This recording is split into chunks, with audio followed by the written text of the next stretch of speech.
HTML ডকুমেন্টে বিভিন্ন ধরনের ট্যাগ ব্যবহার করা হয়, যেমন এটি হচ্ছে একটি সিম্পল HTML ডকুমেন্ট। এখানে টাইটেল এবং ফরওয়ার্ড স্ল্যাশ দিয়ে টাইটেল, এটি হচ্ছে এক জোড়া ট্যাগ। এর মাধ্যমে ওয়েব পেজে যে উইন্ডোটি ওপেন হবে সেটির টাইটেল হিসাবে নাম যাতে সিস্টেক থাকে, এর জন্য এই টাইটেল ট্যাগ ব্যবহার করা হয়েছে। টাইটেল ট্যাগ শুরু হয়েছে টাইটেল এবং শেষ হয়েছে আবার টাইটেল, কিন্তু তার আগে একটি ফরওয়ার্ড স্ল্যাশ রয়েছে। তো HTML এই ধরনের বিভিন্ন ধরনের ট্যাগ ব্যবহার করা হয়, তো এটিকে ট্যাগ বলা হয়। এখন ট্যাগের গঠন সম্পর্কে আমরা জানব।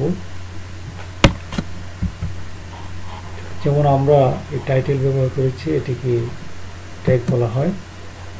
তো প্রথমে শুরু হয় যে ট্যাগ দিয়ে সেটিকে বলা হয় স্টার্টিং ট্যাগ।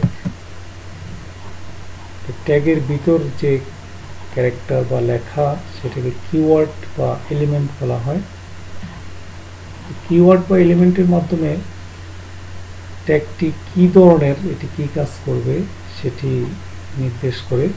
যেমন এখানে টাইটেল হওয়ার কারণে টাইটেল ট্যাগ, কিন্তু এটি বিভিন্ন ধরনের ক্যারেক্টার বিভিন্ন কিছু মিন করতে পারে। যেমন এখানে যদি বি থাকে তাহলে বলা যায় যে এটি বোল্ড হবে লেখা, পি থাকলে এটি প্যারাগ্রাফ, ইউ থাকলে লেখা আন্ডারলাইন হওয়ার জন্য, HTML থাকলে এটি একটি HTML ডকুমেন্ট, এটি মিন করার জন্য। এইভাবে ট্যাগের কিওয়ার্ড বা এলিমেন্টের মাধ্যমে ট্যাগটি কী ধরনের সেটি আমরা জানতে পারি। তো ট্যাগের গঠন সম্পর্কে আমরা যদি দেখি তাহলে যেমন দুই পাশে দুইটি এরকম অ্যাঙ্কর ব্র্যাকেট থাকে, এর প্রথম লেস দেন সাইন এবং পরেরটি হচ্ছে গ্রেটার দেন সাইন। তো ট্যাগ সাধারণত জোড়া জোড়া থাকে, তো প্রথম স্টার্টিং ট্যাগ, পরে শেষ হয় ক্লোজিং ট্যাগের মাধ্যমে ক্লোজিং ট্যাগ।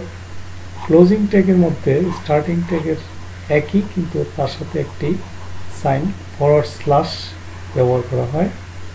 এই হচ্ছে ট্যাগের গঠন।